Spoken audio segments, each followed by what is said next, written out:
Salut tout le monde, je reviens aujourd'hui pour une vidéo importante puisque je vais de nouveau vous parler de végétalisme pour faire la suite des vidéos dont je vous ai parlé depuis le début de ce challenge. La première partie c'était une vidéo sur la cause animale, donc je vous la remettrai probablement ici, elle sera aussi en lien dans la description.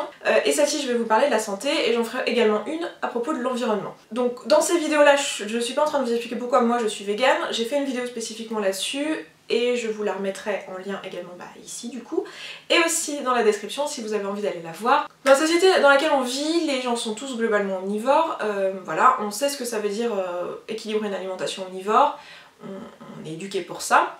Donc souvent quand une personne choisit d'être végétalienne, on voit dans le végétalisme juste quelqu'un qui a une alimentation omnivore et qui enlève des choses de son alimentation, donc on a peur pour les carences, etc. On pense que c'est pas équilibré et que c'est dangereux et tout. C'est une façon de voir l'alimentation qui est différente, donc ça veut dire rééquilibrer son alimentation de façon différente. Effectivement, si on prend une alimentation équilibrée et qu'on lui enlève des choses, par construction elle ne l'est plus.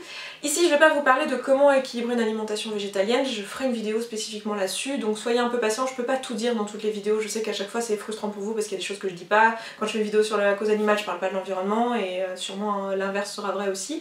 Donc si vous êtes intéressé par tous ces aspects, allez voir chacune des vidéos parce que c'est pas possible pour moi de parler de tout de façon complète en une seule vidéo. Ici dans cette vidéo ce que je vais faire c'est parler de la santé uniquement. Je vais répondre aux personnes donc, qui sont omnivores et qui seraient éventuellement inquiètes pour la santé de leurs proches qui seraient végétariens ou végétaliens, ou leur propre santé si elle venait vers le végétalisme ou le végétarisme, et des arguments qui sont souvent mis en avant par les végétaliens pour dire que l'alimentation végétalienne est bonne pour la santé. Donc dans cette vidéo du coup je vais vous parler des différentes choses qui sont mises en avant concernant l'alimentation végétalienne essentiellement. Je vais parler aussi un peu forcément du végétarisme puisqu'il y a des points communs entre le végétarisme et le végétalisme, mais je vais essentiellement parler du végétalisme parce que c'est souvent ce qui est le plus décrié en termes de santé. Je vais vous parler des différents aspects, donc les protéines, le calcium, le fer, la B12. Donc dans ces choses là du coup je vais vous parler de plein de petites choses comme l'obésité, les cancers et tout ça. Mais j'ai quand même envie d'appuyer sur un point qui est l'obésité, le surpoids, et j'ai envie de le faire en début de vidéo.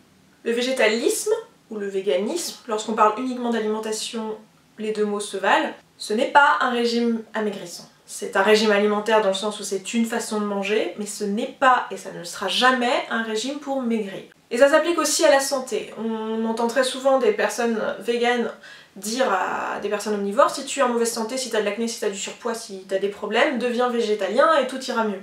Et on entend souvent des personnes se lancer dans le végétalisme dans le but de maigrir comme si c'était le dernier régime à la mode. On est dans une société où beaucoup de gens pensent que le végétalisme n'est pas bon pour la santé, que les végétaliens sont des personnes maigres et carencées. Du coup, beaucoup de végétaliens, pour répondre à ça, donnent l'exemple de végétaliens qui sont en bonne santé et disent voilà, il existe des athlètes qui ont une bonne musculature et qui sont végétaliens. Il existe des personnes qui sont nées végétaliennes et qui ont grandi et qui sont à l'âge adulte en bonne santé en étant végétaliennes. Il existe des personnes qui ont eu des grossesses en étant végétaliennes. Il existe des personnes qui sont âgées et qui sont végétaliennes et qui sont... Toutes ces personnes-là sont en bonne santé. On peut être en bonne santé à tout âge de la vie en étant végétalien. La preuve, voici des exemples. C'est un argument que je trouve très bien, qui est très pertinent. Mais on peut pas accepter cet argument uniquement lorsqu'il nous arrange.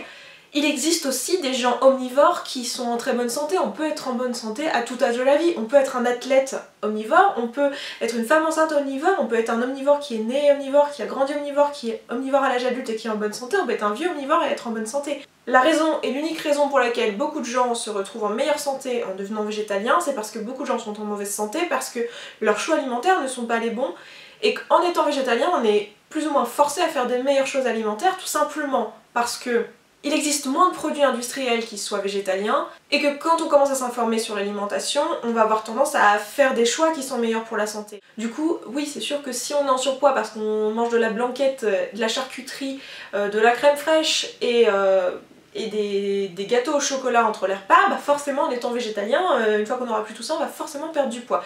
Et ça n'a aucun rapport avec le fait même d'être végétalien ou le fait même d'être omnivore. Après c'est vrai que si on regarde dans la globalité, les végétaliens et végétariens font des choix alimentaires qui sont meilleurs pour leur santé parce que c'est plus facile de faire des choix alimentaires meilleurs pour la santé, et du coup dans leur globalité, les végétaliens vivent plus longtemps que les végétariens qui vivent même plus longtemps que les omnivores. C'est d'ailleurs ce qu'a montré une étude qui a quand même été faite sur plus de 75 000 personnes je crois, ou 95 000, je me rappelle plus si c'est 75 000 ou 95 000, bon, je vous la remettrai en barre d'infos, qui est donc une quantité de personnes impressionnante sur laquelle on peut réellement faire des stats, contrairement à beaucoup d'études qui sont faites sur 50, 100 personnes.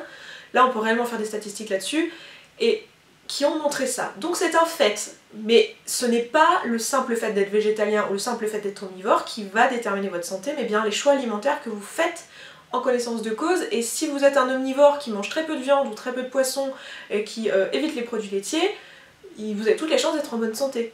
Et si vous êtes un végétalien qui se fout complètement des vitamines et qui mange tout le temps la même chose, ben vous allez être en mauvaise santé. Ce qui est vrai aussi pour un omnivore d'ailleurs. Ce que je veux dire par là, c'est qu'il ne faut pas forcément attribuer ces résultats uniquement à l'alimentation. Pour moi, c'est un mode de vie global.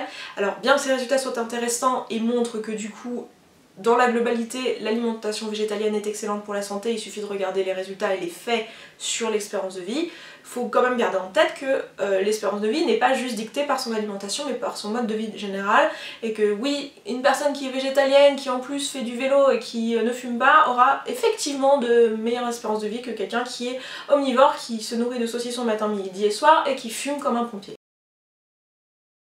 La première chose qui est importante d'aborder, je pense, ce sont les protéines. La première inquiétude qu'on a lorsqu'on est omnivore et qu'on a quelqu'un dans notre entourage qui devient végétarien ou végétalien, c'est ses carences en protéines, est-ce qu'il va pas manquer de protéines, et on l'a aussi quand on décide de se tourner vers ces alimentations-là, on se demande si on va pas manquer de protéines, tout simplement parce que la société dans laquelle on vit nous inculque que la seule source de protéines, ce sont les viandes, les poissons et les œufs et un petit peu les produits laitiers. Voilà ce qu'on nous apprend, quelque chose qui nous est appris dans les médias, mais qui est faux, des protéines, il y en a partout.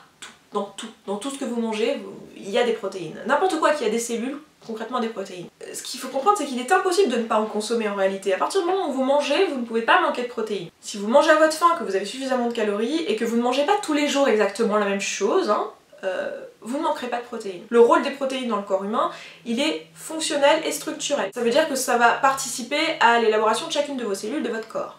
Donc effectivement c'est quelque chose d'essentiel, il faut en consommer. De façon simple et imagée, une protéine c'est une chaîne d'acides aminés. C'est un ensemble d'acides aminés assemblés les uns aux autres, un peu comme un collier de perles. Vous voyez, vous avez des acides aminés comme ça les uns à côté des autres sur une chaîne. Donc les protéines du corps humain sont composées de 20 acides aminés, dont 9 qui sont essentiels. Essentiels, ça veut dire que notre corps n'est pas capable de les synthétiser, donc il doit les trouver dans son alimentation. L'un des arguments souvent mis en avant pour l'omnivorisme, c'est que ces 9 acides aminés sont aussi partie entière des protéines animales. Donc souvent cet argument est mis en avant pour dire que les protéines sont plus complètes. Donc est-ce que c'est réellement un argument de se dire voilà on va manger de la viande parce que les protéines sont complètes? Je trouve pas que ce soit un argument. Personne ne cherche absolument dans son alimentation à avoir un aliment qui soit complet, qui contienne tout.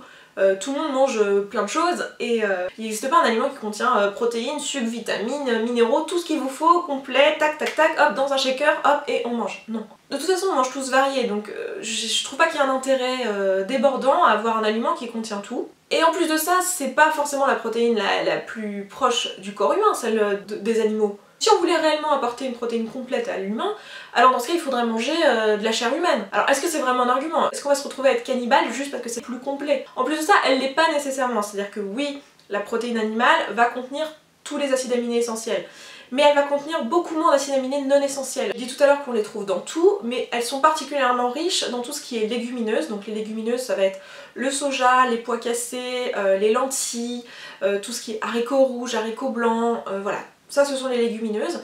Elles vont aussi être riches dans toutes les céréales, donc vous allez en trouver dans le quinoa, dans le riz, dans le blé, enfin voilà, toutes les céréales. Et vous allez aussi en trouver pas mal dans tout ce qui est oléagineux. Donc noix, amandes, noisettes, noix de cajou, toutes ces choses-là. Et en plus de ça, ces choses-là vont pas vous apporter juste des protéines, elles vont toutes vous apporter des minéraux, du calcium, enfin pas tous, mais enfin... Voilà, vous avez compris, elles vont toutes vous apporter quelque chose d'autre que de la protéine, alors que la viande va vous apporter certes des protéines, mais elle va aussi vous apporter du gras, des hormones, des choses dont le corps humain n'a pas besoin, il n'a pas besoin de graisse animale. D'ailleurs la graisse animale c'est celle qui nous bouche les artères, donc c'est très mauvais pour la santé, les maladies cardiovasculaires sont la première cause de mortalité au monde, dans les pays industrialisés.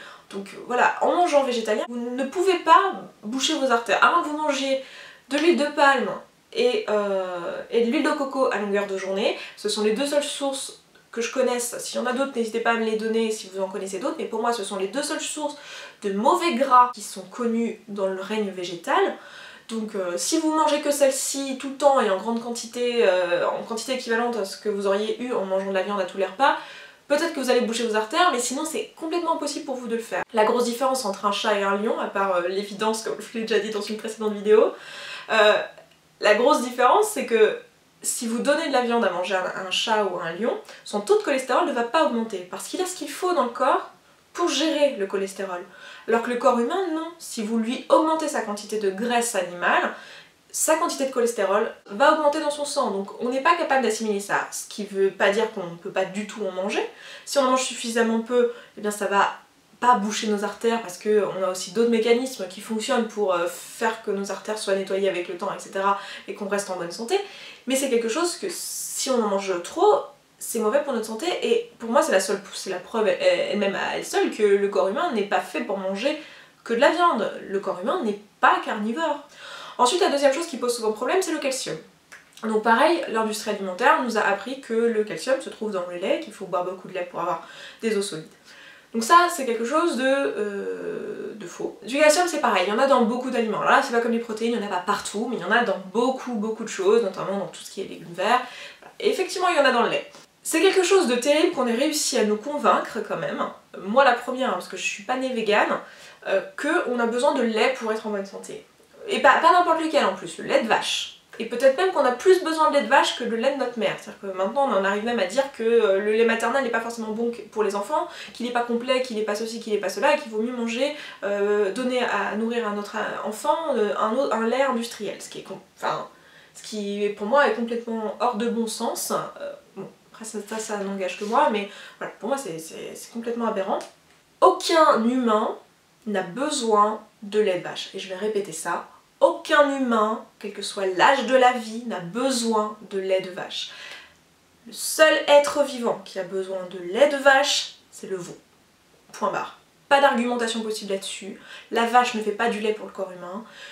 Le lait de la vache n'est pas approprié à l'humain, encore moins à l'humain qui est déjà sevré. En tant que mammifère, on a besoin de lait, et on a besoin du lait maternel jusqu'à notre sevrage. Ensuite, on n'a plus besoin de lait de toute sa vie. Quelle que soit l'espèce, on n'a pas plus besoin de lait de vache qu'on a besoin de lait de chèvre, de lait de chimpanzé, de lait d'orang-outan, de lait de girafe, de lait de... je sais pas, qu'est-ce qui est un mammifère, de lait de chat. Voilà, on n'a pas besoin de lait de vache plus que d'un autre lait. Voilà, c'est pas vrai, c'est faux, c'est quelque chose qui nous a été inculqué par l'industrie agroalimentaire, on n'a pas besoin de lait. Je dirais même que c'est souvent l'argument qui est mis en avant d'ailleurs par les véganes. Le lait est en plus mauvais pour la santé. Le lait de vache n'est pas approprié au corps humain, tout simplement parce qu'il est bourré d'hormones. Il contient du lactose, dont beaucoup de personnes sont intolérantes, et ce n'est pas pour eux. Là, ici, quand je vous parle d'hormones, je vous parle pas d'hormones ajoutées. Je vous parle pas d'industrie qui bidouillerait le lait ou la vache ou je ne sais quoi. Je vous parle pas de ça, je vous parle du lait au naturel. Au naturel, le lait contient des hormones de croissance pour faire grandir un veau. Voilà, pour faire grandir un veau de la taille d'un veau enfant, d'un veau à une vache adulte. Et enfin, je sais pas exactement quel est le poids d'un veau et quel est le poids d'une vache adulte, hein, je l'ai su, je l'ai lu, mais je l'ai plus en tête. Toujours est-il que bon, je pense que j'ai pas besoin de vous convaincre des masses pour vous dire que vous ne faites pas le poids d'une vache adulte. Aucun humain adulte ne fait le poids d'une vache adulte. Enfin, donc oui, les hormones qu'il y a là-dedans sont beaucoup trop importantes pour nous, elles sont pas adaptées à notre corps. Mais le calcium du lait n'est pas aussi bien assimilé que le calcium végétal. Mais il est vrai que dans les végétaux, il y a beaucoup moins de calcium. Mais il y a des choses qui sont extrêmement riches en calcium. Vous en avez dans tout ce qui est brocoli, choux, etc. Vous en avez dans les oléagineux aussi, noix, amandes, et on n'en a pas besoin de beaucoup. Vous en avez aussi dans l'eau. Du calcium, il y en a dans beaucoup d'aliments, et le lait est loin d'être la seule source de calcium. Je vais maintenant parler aussi des protéines et d'interaction protéine-calcium, parce que c'est quelque chose qui est souvent mis en avant aussi. La protéine animale est quelque chose qui est très acidifiant pour le corps. Pour pouvoir contrecarrer cette acidité, il va aller chercher le phosphore qui se trouve dans les os, parce que c'est la seule source accessible que nous avons. Le problème, c'est qu'en faisant ça, les os sont composés de phosphore et de calcium, hein, tout ça aidé avec la vitamine D. Pour pouvoir contrecarrer l'acidité du corps, vous allez déphosphoriser vos os, mais aussi les décalcifier, parce que vous pouvez pas prendre juste le phosphore sans prendre le calcium. Et du coup, vous allez avoir tendance à uriner votre calcium.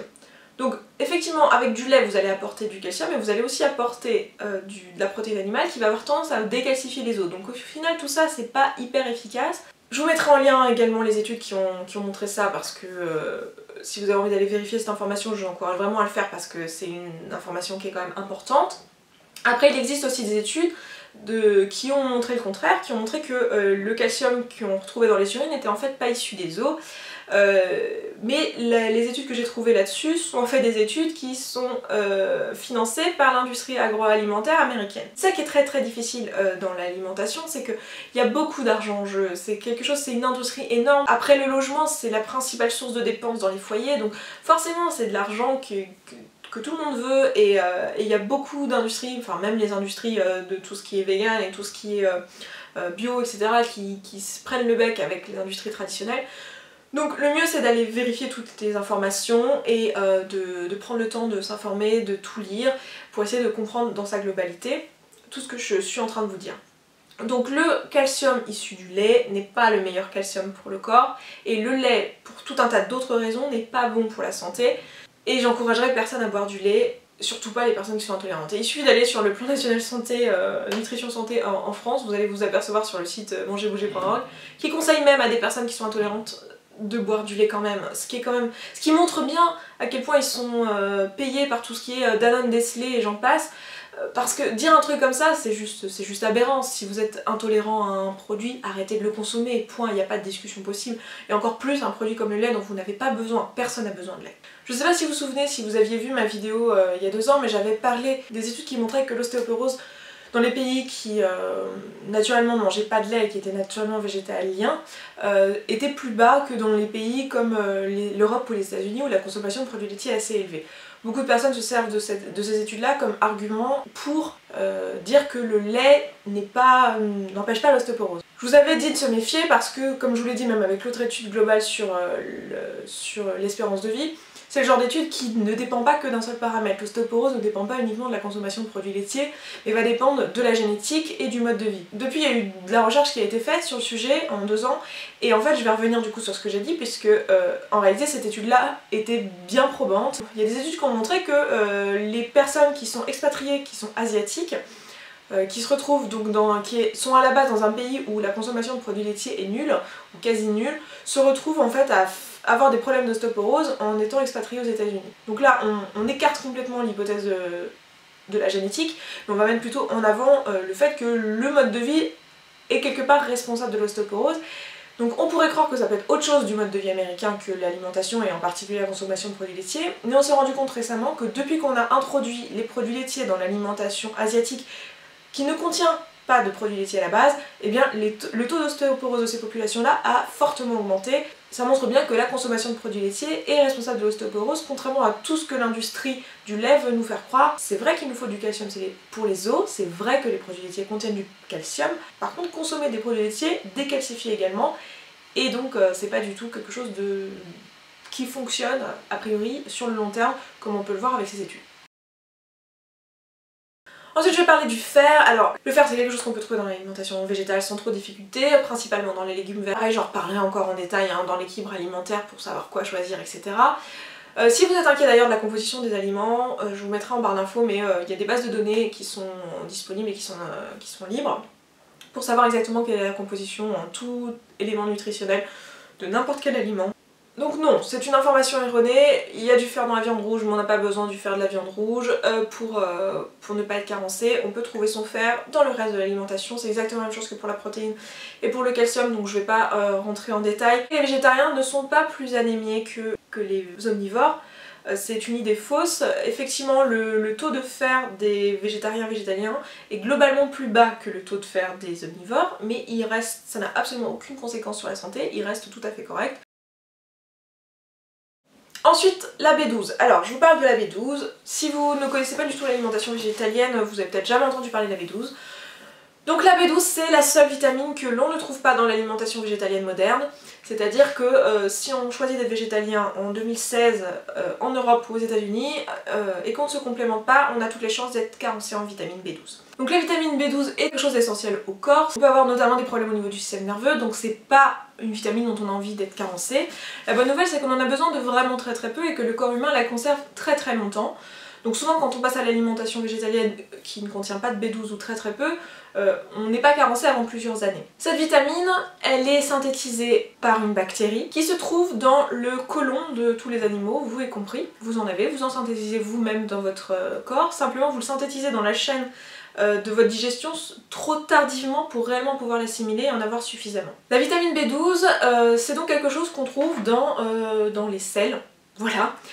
Jusqu'à il y a quelques années, personne n'était carencé en vitamine B12, tout simplement parce que il y en avait dans les sols, puisqu'on déversait les excréments dans les sols, et qu'il y en avait dans l'eau. Et donc, comme on en a besoin de très très peu, et que les eaux n'étaient pas chlorées, désinfectées, ultra aseptisées comme c'est le cas aujourd'hui, personne ne manquait de B12 et tout le monde trouvait sa B12 de cette façon-là. Aujourd'hui, c'est plus le cas. On n'a pas la B12 dans les fruits, dans les légumes, dans la terre, on n'a plus la B12 dans l'eau non plus, parce que tout est hyper clean, hyper aseptisé. Alors certaines personnes vous diront, il en reste encore dans les végétaux, si on mange suffisamment de végétaux crus et tout, on devrait pouvoir en trouver. Toutes les études et tous les conseils de nutritionnistes connaissent bien leur sujet, que j'ai pu lire là-dessus, ne conseillent pas à l'heure actuelle, dans la société dans laquelle on vit, de se fier uniquement à la B12 qu'on peut avoir dans les légumes et tout, parce qu'il n'y a aucune étude qui montre qu'elle est suffisante. Conseille généralement de ou manger des produits enrichis en B12, il y a beaucoup de produits en fait dans le commerce, dans l'industrie moderne, dans tout ce qui est produit transformé qui en fait est enrichi en B12, ou alors de se supplémenter directement en B12. Donc la B12, normalement, on l'a pas du tout en mangeant de la viande en fait, c'est pas quelque chose qu'on obtient en mangeant de la viande. Il se trouve que maintenant la plupart des gens ont leur B12 à travers la viande, tout simplement parce que ce déficit en B12 dans les végétaux, dans les sols, dans l'eau, il est valable aussi pour les animaux, et aussi pour les animaux qu'on va manger ensuite, qui normalement trouvent leur B12 dans leur alimentation et dans leur eau, et qui n'en ont plus. Donc ces animaux-là sont supplémentés directement. Ce qui fait que l'humain va se retrouver à avoir de la B12 à travers la viande qui a été issue d'un animal qui a été supplémenté. Mais certainement pas de façon naturelle, il va pas avoir la B12 de façon naturelle dans le côlon, enfin moi manger de l'andouillette, peut-être je garantis pas, peut-être que l'andouillette est plus riche en B12, je vous avoue j'en sais strictement rien, mais voilà, a priori c'est plus dans la chair animale qui va retrouver la B12 qui est en fait issue de la supplémentation de cet animal là. C'est souvent un argument pour dire que l'alimentation végane, enfin végétalienne, n'est pas naturel puisque on est bien obligé de se supplémenter en quelque chose pour manger vegan. Oui, mais c'est pas dû au fait d'être végétalien que l'on doit se supplémenter en B12, mais bien dû au fait qu'on vit dans un monde moderne aujourd'hui, dans une société qui est aseptisée et qui a plus de B12 ailleurs que dans les produits qui ont été supplémentés, dont la viande fait partie. En fait, il faut savoir que tous les produits industriels, je parle pas que de la B12, sont très souvent enrichis en plein de choses. Vous allez retrouver des additifs en calcium, en vitamine D. Combien de fois on voit de la vitamine D, parce que la plupart des gens sont carencés en vitamine D, puisqu'on vit essentiellement à l'intérieur maintenant. Donc voilà, vous allez tout avoir qui va être supplémenté, donc dire que se supplémenter en B12 c'est pas naturel, ça me fait un peu sourire quoi. Pour moi c'est pas du tout un argument, c'est plus de la mauvaise foi qu'autre chose, ou de la désinformation, ce qui est tout à fait possible, et c'est pour ça que je fais cette vidéo entre autres, de la part des personnes qui le mettent en avant. Les produits industriels vont être plus axés sur le goût et sur le fait de vous être vendu, donc on va pas s'inquiéter de vos apports nutritionnels lorsqu'on va faire un produit industriel. Le but d'un produit industriel c'est d'être vendu et de plaire à son consommateur, donc en aucun cas le but va être nutritionnel. Donc vous allez forcément trouver beaucoup plus de choses intéressantes d'un point de vue nutritionnel dans toute l'alimentation qui n'est pas transformée, quel que soit le choix que vous faites. Donc voilà pour les arguments santé. Je vais rajouter une dernière chose qui est souvent mise en avant, que je vois pas, où je pourrais la mettre dans l'une des 3 vidéos, donc je vais le mettre ici, qui est l'argument sur le fait qui est souvent dit par les véganes, qui est que l'homme n'est pas omnivore. Donc je l'ai un petit peu dit en tout début de vidéo lorsque j'ai parlé du poids, mais pour moi la simple preuve que l'homme est omnivore, c'est qu'il l'est, et que globalement il n'en meurt pas. Voilà. Mais être omnivore et pouvoir manger de tout ne veut pas dire que l'on doit manger de tout. Et encore une fois, dans sa globalité, une alimentation simple et essentiellement végétale est meilleure pour la santé. Le corps humain, a priori, est un peu plus foutu comme le corps d'un chimpanzé que comme le corps d'un lion. Je pense que j'ai besoin de convaincre personne, j'espère que j'ai besoin de convaincre personne là-dessus. Donc oui, nous sommes plutôt censés manger davantage de végétaux que de produits animaux. Voilà, et après il y a des arguments qui disent que le corps humain serait plus herbivore parce que par rapport à notre dentition par exemple, qui est une dentition qui permet de pas brouter, mais vous savez de faire un mouvement de gauche-droite qui permet de moudre tout ce qui est noix, tout ce qui est produit un peu dur à croquer, comme le font tous les herbivores, donc comme je sais pas la vache par exemple qui broute, je pense qu'à la vache là tout de suite, mais voilà, tous les animaux comme ça, alors que les animaux qui sont carnivores vont avoir tendance à avoir des grandes canines et à faire juste un mouvement comme ça. Et aussi le fait que nous on ait des mains et pas des griffes, on a tendance à avoir plutôt des mains qui vont nous permettre de bien peler les fruits, etc. Alors qu'on n'a pas des griffes pour ouvrir la chair d'animaux comme ça. A priori on n'est pas foutu physiquement comme ça pour tuer des animaux. Pareil pour le côlon, l'argument est simple, c'est qu'on a un côlon assez long, qui permettent d'assimiler justement tout ce qui est contenu dans les végétaux. Tous les carnivores ont un côlon plus court parce que manger de la viande, le problème c'est que vous imaginez bien la viande à 37 degrés, ça va pourrir assez vite en fait. L'argument est celui-ci, donc que l'humain physiologiquement ne serait pas en fait omnivore. Pour moi c'est détacher le corps de l'esprit, et le simple fait que l'humain soit capable de survivre avec de la viande et soit capable de tuer un animal, bien sûr c'est pas de façon naturelle, c'est pas avec ses griffes, mais pour moi c'est naturel, ça fait partie de la nature humaine que d'avoir un cerveau qui permet de développer des outils pour pouvoir tuer une vache. Le fait est que c'est pas un argument de dire un homme peut pas tuer une vache. Ah bon? Ça c'est nouveau, tiens. Les hommes ne tuent pas les vaches, ils sont pas capables de le faire. Excusez-moi, mais vu la quantité de bœuf qui est mangée chaque année, je peux vous assurer qu'un homme est capable de tuer une vache. Il a trouvé des moyens pour le faire. Donc pour moi c'est la simple preuve que l'humain est effectivement omnivore. Justement c'est une espèce qui est capable de raisonner et qui peut comprendre que c'est pas forcément les meilleurs choix alimentaires pour sa santé, et pour d'autres raisons aussi, des raisons éthiques, parce que justement l'homme a des possibilités de réfléchir d'un point de vue éthique, et des raisons environnementales dont je vous parlerai dans une prochaine vidéo. Donc voilà, donc pour moi l'argument simple du fait qu'on n'est pas naturellement fait pour manger de la viande, c'est pas forcément un argument recevable. Pour moi le côté c'est pas naturel n'est pas forcément recevable, il y a plein de choses qu'on fait qui ne sont pas naturelles. Ce que je suis en train de faire là, vous écrire sur un ordinateur, vous envoyer ça en ligne, c'est pas naturel. Je veux dire, je sors pas à poil dehors, c'est pourtant pas naturel, enfin c'est pas naturel de porter des vêtements, enfin vous voyez, enfin on peut aller très très loin sur cet argument là, et je trouve qu'il n'est pas entièrement recevable, même s'il est intéressant et que ça vaut le coup de prendre en compte effectivement le fait que physiologiquement c'est pas forcément la meilleure chose pour nous que de manger plein de viande, puisque notre corps n'est pas forcément fait pour bien l'assimiler, mais c'est pas un argument pour dire qu'on ne devrait pas en manger. Vous voyez ce que je veux dire? Je sais pas si je suis très claire, j'espère que je le suis. Bref, toujours est-il que je vais arrêter là cette vidéo, j'espère que ça a été quand même assez complet, il y a sûrement encore plein de choses à dire. N'hésitez pas à aller voir donc la description avec toutes les références qui ont permis de faire cette vidéo. En plus la nuit est en train de tomber, donc je vais devenir noire très vite. Donc voilà, je m'arrête là, je vous embrasse, je vous dis à demain pour une prochaine vidéo, et d'ici là, prenez soin de vous. Ciao! Ah oui, je rajoute quand même, comme d'habitude, respect en commentaire, que ce soit de la part des omnivores, des végétaliens, des véganes. Jusqu'à maintenant, on n'a pas eu de débordement, donc si ça pouvait continuer, ça serait cool. Je reviens aujourd'hui, comme promis, pour vous faire une vidéo à propos de la cause animale. Rassurez-vous, je vais pas vous montrer d'images sordides d'abattoirs ou d'élevage intensif. C'est pas du tout le but de la vidéo. Le but de cette vidéo, c'est de vous montrer l'une des principales raisons pour laquelle beaucoup de personnes choisissent d'être végétariennes, végétaliennes ou végétales, qui vous intéresse. Et je vais aussi vous parler des raisons pour lesquelles je ne suis plus prof maintenant. Donc quand j'ai commencé à enseigner, j'ai décidé de continuer ma chaîne YouTube parce que voilà, c'est quelque chose que j'aime faire et c'est quelque chose qui relève de ma vie.